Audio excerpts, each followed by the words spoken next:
Okay,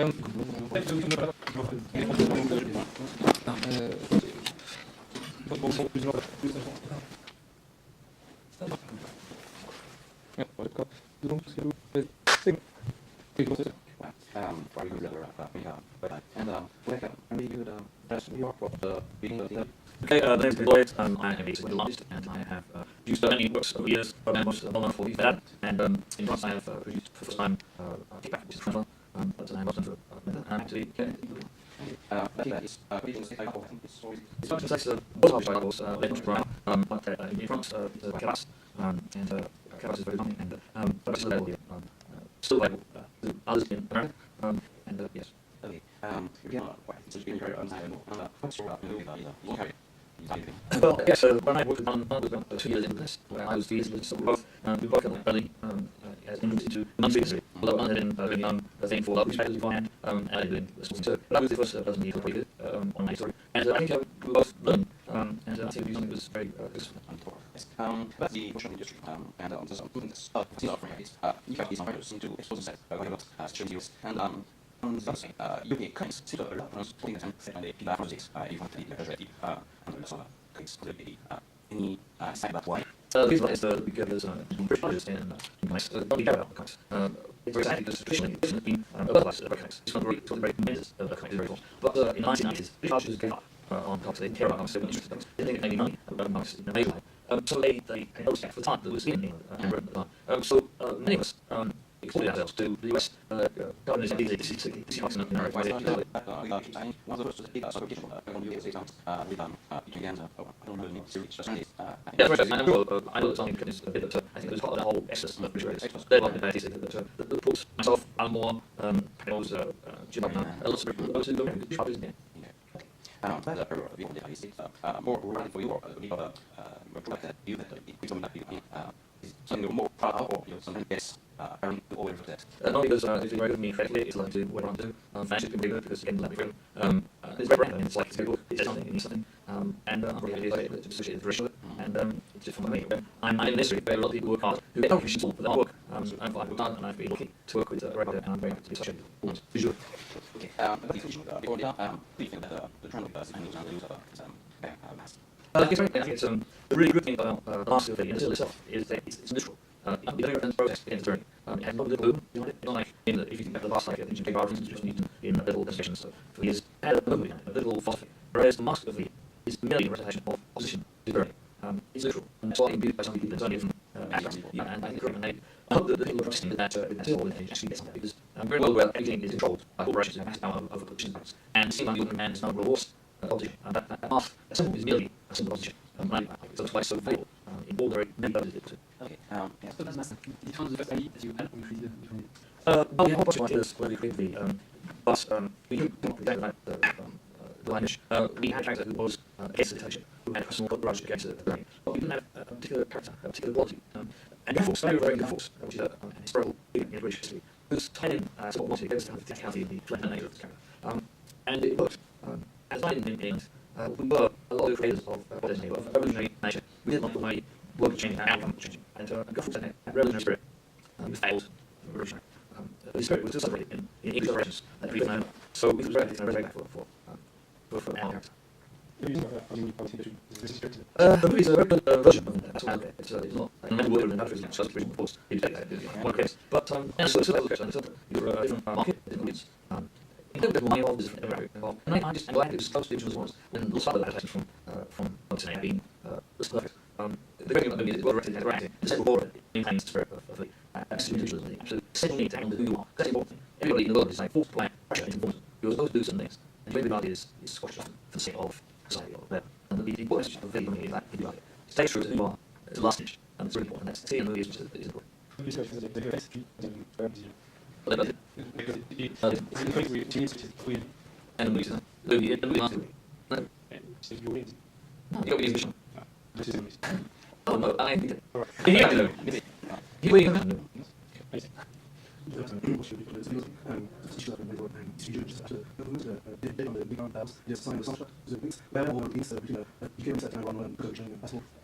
on the other license, I was a big fan of events, and of course, we would day bands.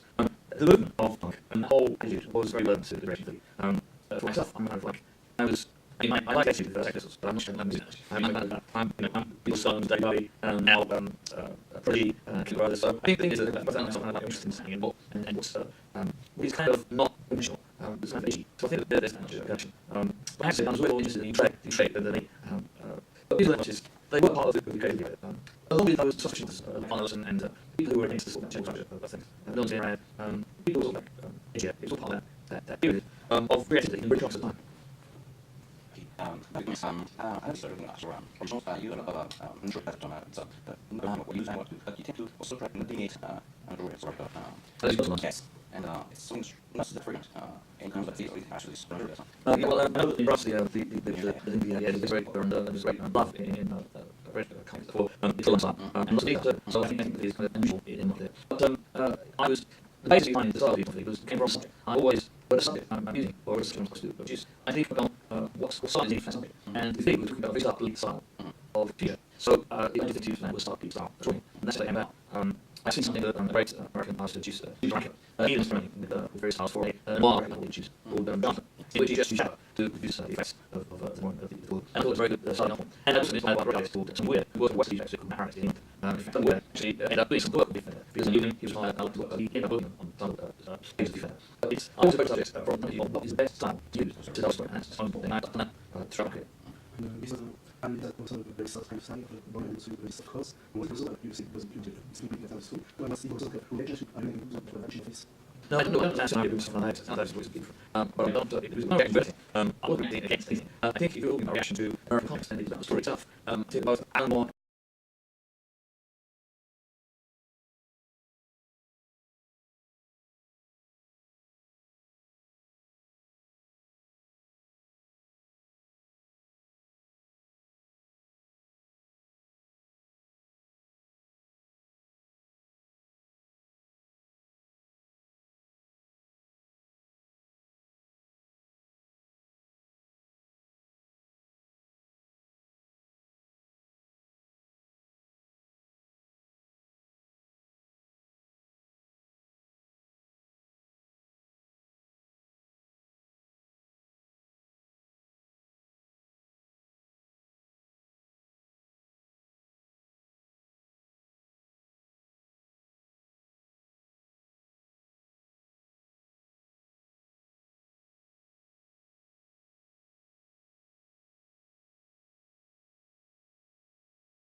myself were very interested in doing something that was very energetic and real.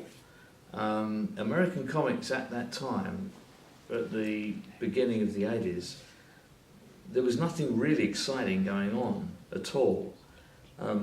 As we were working, people like Frank Miller ended up doing Dark Knight, which was extraordinary work.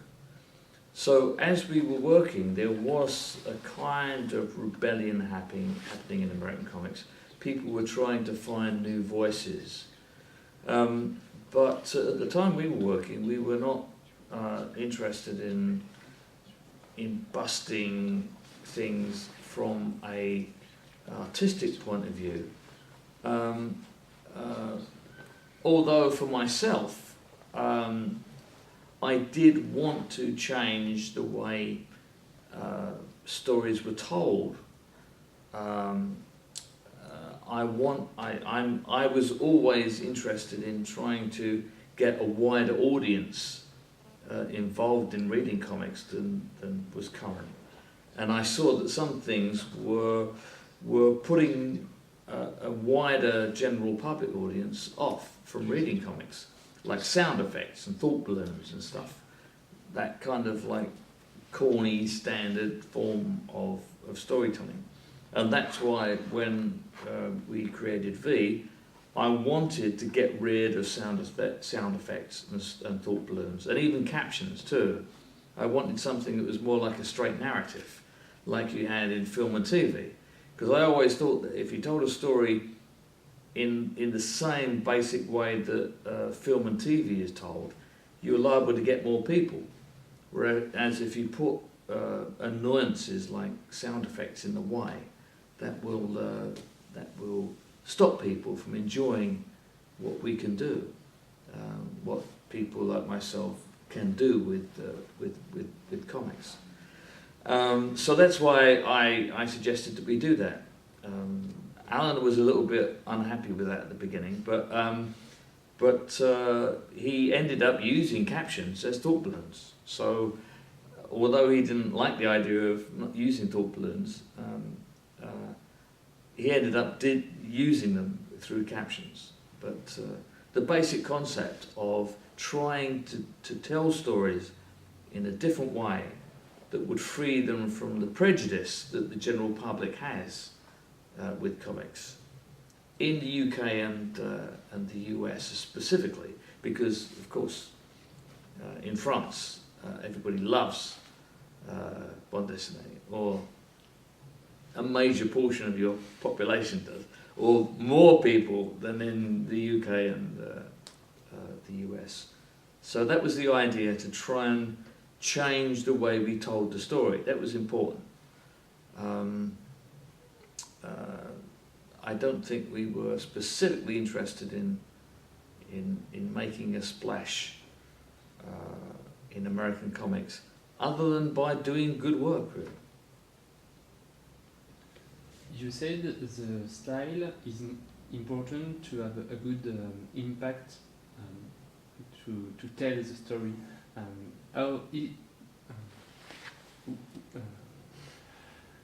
How does it work with Alan Moore in this case? Is it something like you draw 5 pages and you show him, and after you need to work again? Or you always agree about the script before drawing? Okay, I'll make this as short as possible.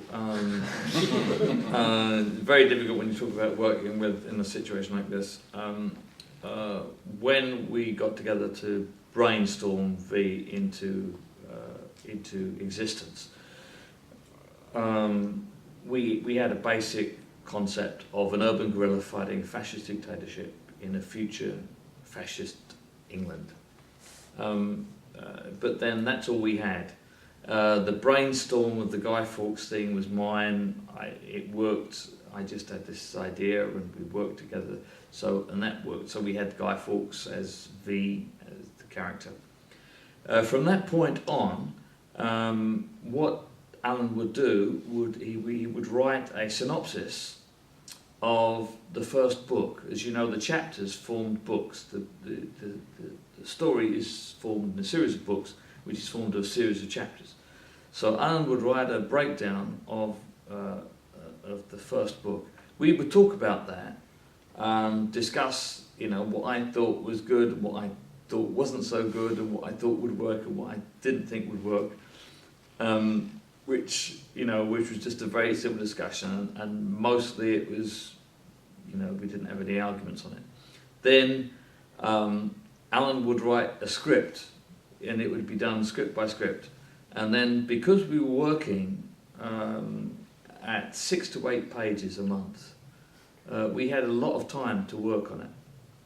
So he would send me the script, I would phone him, I would talk about any changes that I thought might be useful or work, which were largely, I have to say, mainly frame breakdowns, because often the pacing would be better if it was broken down into different frames, so there weren't just 6 frames in the page, or maybe so there were 8, so you broke down the action.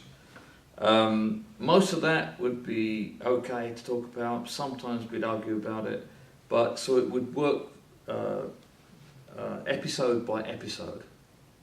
But it was very organic, and things would change by accident often. And this is one of the points I've made in various interviews, that Vendetta and the strength of Vendetta was how slowly it was produced. We spoke about it, we talked about it. We didn't know what was going to happen at the beginning. Nobody knew. We were making it up as we went along. Until, I would say, the last 3 issues of the American production of it. Because then Alan was so busy, he had to just write 3 scripts, and then it was finished. So we couldn't talk about it. But it was a very organic and changed in minor ways and some major ways as we progressed. But it was like there was a synopsis of the book, we talk about it, and then each individual script, and that's how it worked. So it really took years before you knew how it will end? It did, yes. We had no idea when we began it, because we began it to a kind of brief. I was asked to create this character, this masked Avenger character, which that had to be kind of similar to a character I had created before for the editor, which was a kind of basic masked Avenger crime fighter character. Night Raven, a character called Night Raven, but I wanted to get Alan involved because he was so brilliant, and I knew if I'd got Alan involved, it'd be much better than if I just did it myself. So I was smart enough to do that. But what both Alan and myself wanted to do with that opportunity was not only tell a story that was just a good adventure, but was important, that said something. Because both myself and Alan were politically aware, and at the time, we had a problem with there was a neo-Nazi movement in England called the National Front that was gaining power, and we were both concerned about that because there was a lot of anti-union talk going on. Anyway, all I can say is that both myself and Alan were concerned about the way politics were going in England. So the idea of using a character who was a fighter against fascism was something that we both thought was a very good idea at the time and relevant for the time. There's something I'd like to talk about. It's you were associated, you collaborating on one thing that is quite unique. It was called the worm, and it had also, I think, some political background.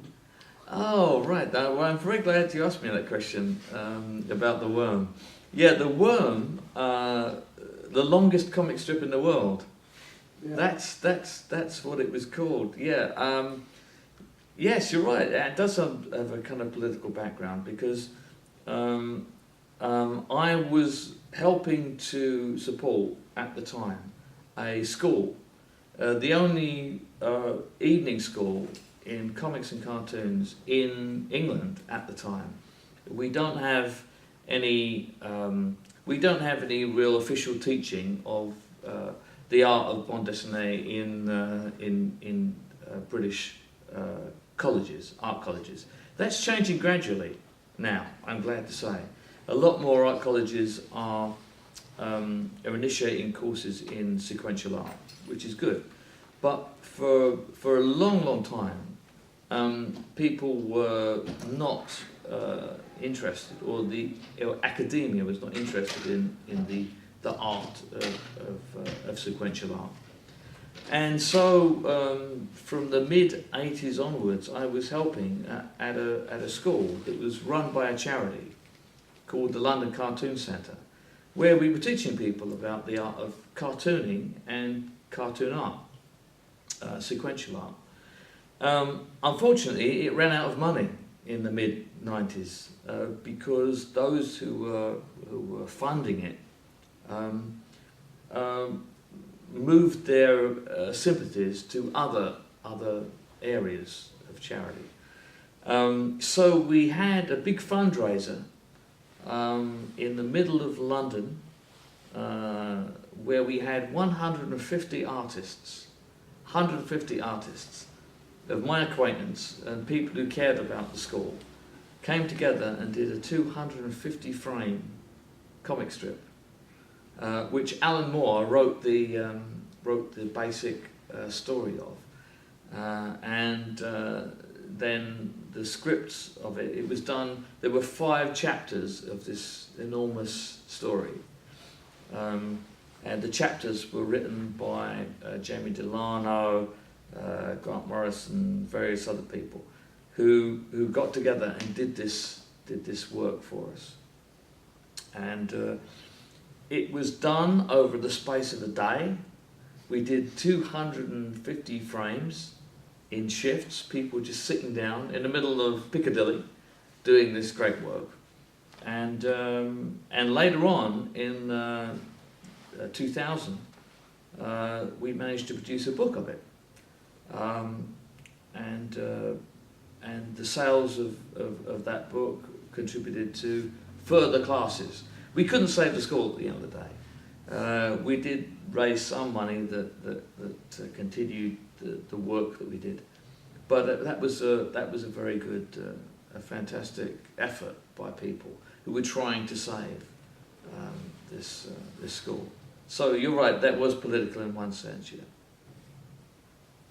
I have another question about the evolution of the industry, and specifically as the evolution of the fan-based industry. I mean, the fanzines, which seem to disappear as a written medium, as a published medium, and to the benefit of websites, especially. Do you regret the written part of the published part of it? Well, yeah, and it's. I mean, I just think that's the way the world has changed. The important thing is that there is communication medium available, whether it's by print or whether it's on the web. Yeah, I mean, myself and Alan, we started our kind of careers in fanzines. I mean, because if you couldn't get published in the mainstream, you would work for the fanzines, is like myself and Alan did, and we kind of met. We kind of met in fanzines, myself and Alan. But yes, this did. I mean, even in the States, I remember Roy Thomas used to be in fanzines because before he came in to DC or Marvel. So. Yeah, but I mean that's it. I mean, but if you can meet on the web, then that's just as effective a place. But there is lots of small press around. I mean, I'm very aware that there are lots of independent publishers. There's lots of small press, self-publishing going on. Some of it's on the web, and there are lots of mini comics being produced in print. In England, we have a very thriving area of people producing print. I mean, there are conventions, gatherings of webcomics and mini comics in England. So print is not dead, but so in a sense it's still performing the same service. It's still allowing people who don't have access to mainstream publication. They still have that ability to publish or reach people. So I think it's very good for everybody. I mean, at the end of the day, though, I mean, I think the only thing that occurs to me as problematic with a lot of the work that's on the web and such like is that at the end of the day you have to have some kind of editing to produce really high class work. It's too much self-produced, you mean? There can never be too much self-produced work. I mean, everybody's entitled to put their stuff on the web, but at the end of the day, for professional publication, I'd like to see more borders, more barriers, so that people learn. I mean, it's essential for people to learn and to be given some guidance, some tuition. If anybody can see print without realizing the need to really tell a story well, or to be shown how to tell a story well, this is why I'm a very big fan. I'm always interested in, as I said, the cartoon centre that I was involved with earlier. I think it's really important to provide tuition in this art form. You're lucky, in France you have it. I'm sure you have it in lots of areas. I was in Italy before, and they have lots of schools of this particular art there. In England and the US we don't. There are some in the US, but I think it's important that people learn how to do things well as having them do things. What are you working on? Right now, I'm actually working on something that I can't tell you much about because I don't have enough people involved. It's basically a kind of magazine that involves myself and other creators of the highest level I can get, but I can't tell you much about it because I'm not sure.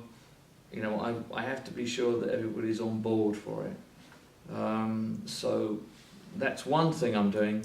The other thing is that I do have, as I told you, I was in Italy just recently, because there's a collection of past short stories of mine that have been published in Italy under the title of Materia Oscura, which is the Italian translation of Dark Matter. That was the English title of it. It's a collection of short stories of not only the ones that I've done myself, that I have copyright of, but some stories I've worked on with people like Pete Milligan and Steve Bissett. They're all good stories. There are about 10 stories, and as I say, it's been published in Italy. And if there are any French publishers who would like to do the collection, I'm always happy to hear from them. But it's a good bunch of stories that we'd like to publish in France as well as Italy.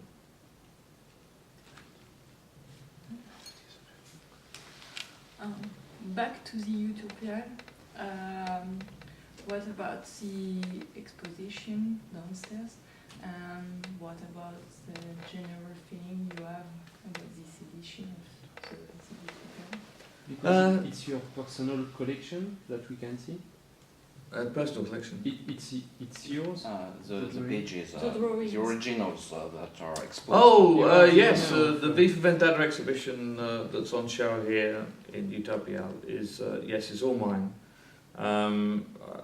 Unfortunately, most of the early pages of Vendetta were sold to one buyer, and they've been sold on.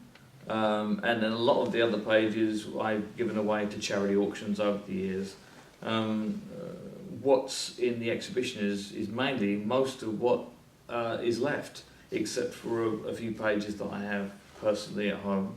But the Vendetta exhibition that's on show in Utopiales is available for hire, and has visited many European cities since we put it on. Utopiales itself, I'm very happy to be here. It's a really great show. I haven't had a chance to look around it much. I've seen some of it, and I saw that great prisoner show that was on last night, which I don't think is going to be repeated, which I think should be repeated because it's great. So I haven't had too much of a chance to look around, but it seems like a massive show, and it's really popular. You've got lots of crowds every day, and luckily it seems you have some good weather too, so that people don't have to queue in the rain. So it looks really great, and I'm very happy to be here, and I'm very happy to have been invited to this show. So yeah, I'm having a great experience here. Would you be a great number 2 or a great number 6? I could never be a great number 2. I would definitely be number 6. Yeah. Back to you worked on Doctor Who on the comic. Any comments about it or about the series as it evolves right now? Well, I loved working on Doctor Who when I was asked to do that for Marvel UK. That was the Tom Baker period. I had stopped watching Doctor Who then. I was a very big fan of Doctor Who when it began, when it was very realistic, very kind of it forced you to believe in it, very dramatic. Later on, it got very kind of light-hearted. Although the scripts were great. I mean, I recognised the quality of the work, and the people I was working with on Doctor Who obviously were great. Steve Moore was one of the great scriptwriters of the Doctor Who magazine stories. In fact, Steve Moore taught Alan how to write comics. So he was, Steve was the ultimate professional, one of the great writers in our business. So I really enjoyed working on those stories. Although Doctor Who as a concept now, I mean, I've liked the resurrection of Doctor Who now. Although I liked Christopher Eccleston, the very early Christopher Eccleston ones. I think they were more solid. I think there's a kind of light-hearted quality to all the ones afterwards. David Tennant. Nobody really takes anything seriously, which I think is a problem with a dramatic story. But I think the production values of the new stuff are fantastic, and so I think they're brilliant, and I'm really happy that Doctor Who has become so popular. Here, I know, as well as in the US and the UK, so it's great. So, but I really love doing those stories in the early days. Yeah. And in the new series between Russell T Davies and Stephen Moffat, do you have a preference? Oh, that's interesting. I've seen some of the Stephen Moffat scripts of the earlier stuff. They are sort of like harder or tougher somehow, stronger. But I don't really have any preference. I think that the earlier ones of the Resurrection struck me as more interesting generally.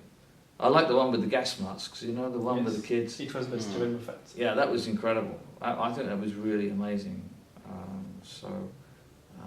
yeah, so yeah, applaud. I applaud Stephen Moffat.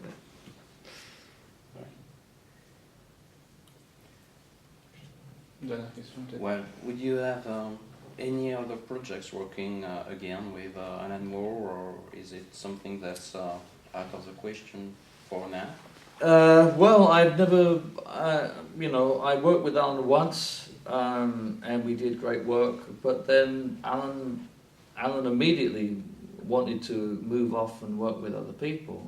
So there was no question of me working with him again. I'm just very glad that I did get to work with him. He's a great writer, and I think, when I worked with Alan at that time, in those days, we were both on the same.